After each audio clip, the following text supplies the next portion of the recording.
স্বর্ণকার ইন্টারনেট চ্যানেলে সকলকে স্বাগত জানাই।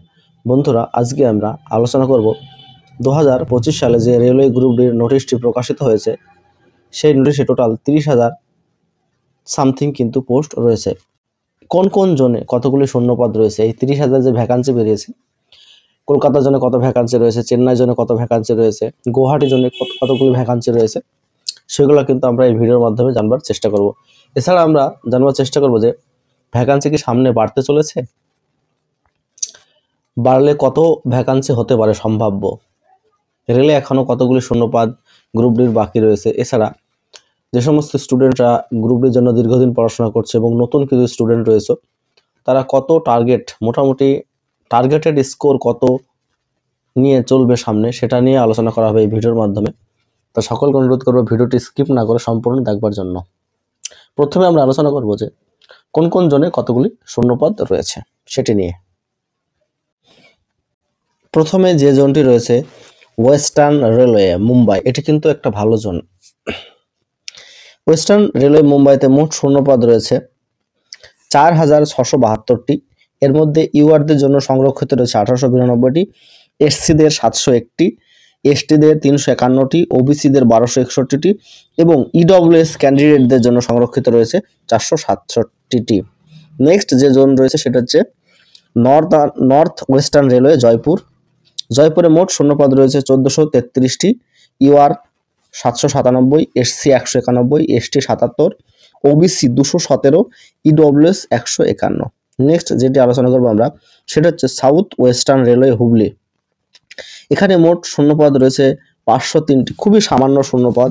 এর মধ্যে UR 207, SC 75, ST 37, OBC 133, EWS 50। Next আলোচনা করব ওয়েস্ট সেন্ট্রাল রেলওয়ে জব্বলপুর। এখানে মোট শূন্যপদ রয়েছে 1,614টি, ইউআরদের জন্য ভ্যাকান্সি রয়েছে 769টি, এসসিদের ভ্যাকান্সি রয়েছে 215টি, এসটি 89টি, ওবিসি 383, ইডব্লিউএস রয়েছে 158টি ভ্যাকান্সি। নেক্সট যে জোনটি নিয়ে আমরা আলোচনা করব সেটি হচ্ছে east coast railway Bhubaneswar, RRB Bhubaneswar. Total vacancy রয়েছে 964টি, ইউআর রয়েছে 405টি, এসসি রয়েছে 139টি, এসটি 67টি, ওবিসি 257টি এবং ইডব্লিউএস ক্যান্ডিডেটদের জন্য সংরক্ষিত রয়েছে 96টি পোস্ট। নেক্সট যে পোস্টটি নিয়ে আলোচনা করবো আমরা south east central railway Bilaspur. এখানে মোট শূন্যপদ রয়েছে 1337টি, ইউআরদের জন্য সংরক্ষিত রয়েছে 578টি, এসসি 190টি, এসটি 93টি, ওবিসি 346টি, ইডব্লিউএসদের জন্য সংরক্ষিত রয়েছে 130টি। নেক্সট যে জোনটি আলোচনা করব সেটা হচ্ছে নর্দার্ন রেলওয়ে নিউ দিল্লিতে মোট শূন্যপদ রয়েছে 4,785টি, ইউআরদের জন্য সংরক্ষিত রয়েছে 2008টি, এসসি রয়েছে 691টি, এসটি 346টি, ওবিসি রয়েছে 1275টি, ইডব্লিউএস রয়েছে 465টি। নেক্সট যে জোনটি সেটা হচ্ছে সাউদার্ন রেলওয়ে চেন্নাই।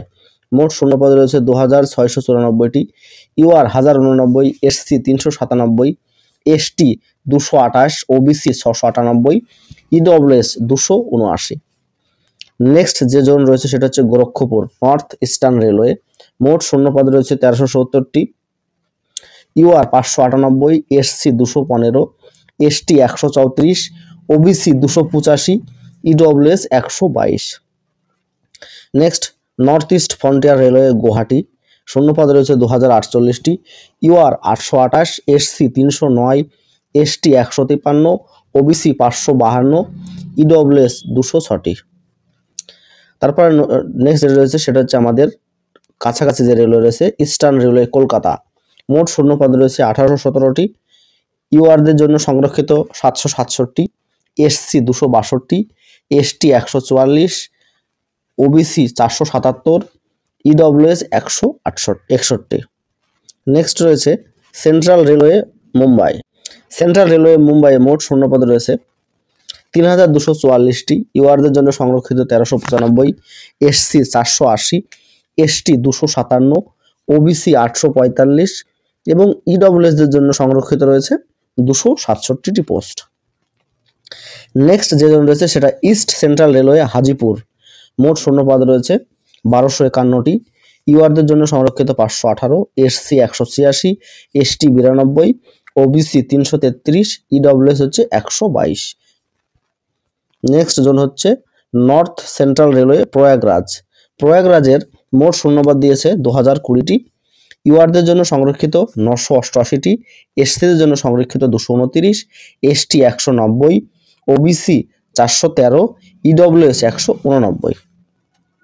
তারপর আলোচনা করবো আমরা কলকাতার একটা zone south eastern railway Kolkata, মোট শূন্যপদ রয়েছে এখানে 1044টি, ইউআরদের জন্য সংরক্ষিত 408টি, এসসিদের জন্য সংরক্ষিত 184, এসটি 72, ওবিসি 263 এবং ইডব্লিউএসদের জন্য সংরক্ষিত হচ্ছে 102টি শূন্যপদ।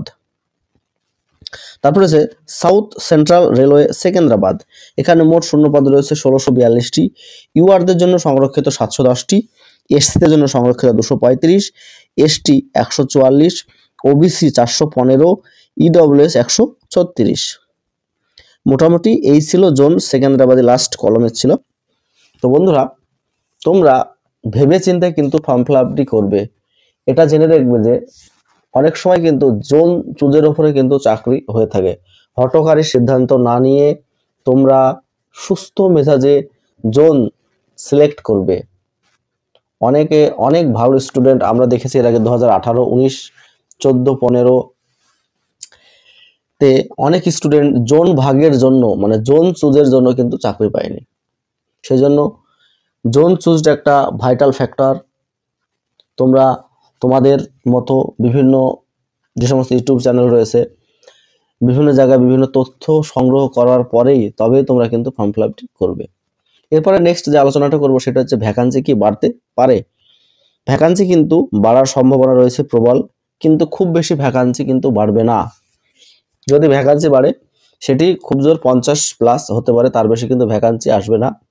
যে সমস্ত স্টুডেন্টরা ভ্যাকান্সি কম বলে পড়াশোনা করছো না তাদেরকে অনুরোধ করব যে ভ্যাকান্সি কম হলেও নিজের সেরাটা দেওয়ার চেষ্টা করো, যাতে তোমরা এই এক্সামটা ক্র্যাক করতে পারো। এরপরে যে বিষয়টা নিয়ে আলোচনা করব যে আমরা কি রকম টার্গেটেড স্কোর মোটামুটি আমরা নিয়ে পড়াশোনা শুরু করব। ইউআরদের ক্ষেত্রে যদি বলি তাহলে মোটামুটি 75 অর্থাৎ 75+ স্কোরকে টার্গেট রাখতে হবে। 75 থেকে মোটামুটি 85-এর মধ্যে কিন্তু স্কোর করতেই হবে যে ভ্যাকান্সি রয়েছে। এসসিতে যদি বলি আমি 65 থেকে 75-এর মধ্যে স্কোর করতে হবে, র স্কোরে। এগুলো কিন্তু আমি র স্কোরের কথা বলছি। ওবিসিদের মোটামুটি 75 থেকে 80, এসটিদের 60 থেকে 70 এবং ইডব্লিউএসদের একটু কম কাট অফ যাবে মোটামুটি, তবুও 55 থেকে 70 মধ্যে কিন্তু রাখতে হবে। এরকম একটা টার্গেট নিয়ে কিন্তু পড়াশোনা করতে হবে, তবে কিন্তু চাকরি পাওয়া যাবে কিংবা এক্সাম ক্র্যাক করা যেতে হবে। কারণ চারিদিকে আমরা দেখছি যে প্রচুর কিন্তু কম্পিটিশন বেড়ে গেছে। অনেকের ধারণা যে 90-95 স্কোর করতে হবে, এইরকম কিন্তু না। আমরা যদি এর আগের যে রেলওয়েগুলা ভ্যাকান্সিতে আমরা যদি দেখি, নজর রাখি, অত কিন্তু স্কোর দরকার। ব্যতিক্রমী কিছু কয়েকটা জোন রয়েছে যেখানে হাই স্কোর যায়, সেটার কথা কিন্তু আলাদা। মোটামুটি বাদবাকি যে জোনগুলি রয়েছে সেই জোনগুলিতে কিন্তু অ্যাভারেজ কাট অফ থাকে। তাই আবারও বলবো যে ফর্ম ফিল আপ করার আগে ভালোভাবে ভেবে চিন্তে কিন্তু ফর্ম ফিল আপ করতে হবে। এটা কিন্তু একটা লাইফের ব্যাপার। ঠিক আছে বন্ধুরা, তো সকলকে ধন্যবাদ আবারও ভিডিওটি দেখার জন্য সম্পূর্ণ। যদি ভিডিওটি ভালো লাগে অবশ্যই একটা লাইক করবে আর বন্ধুদের সঙ্গে বেশি বেশি শেয়ার করবে। আর যদি চ্যানেলে নতুন হও অবশ্যই চ্যানেলটি সাবস্ক্রাইব করে পাশের দেওয়া বেল আইকনটি বাজিয়ে রাখবে। ধন্যবাদ।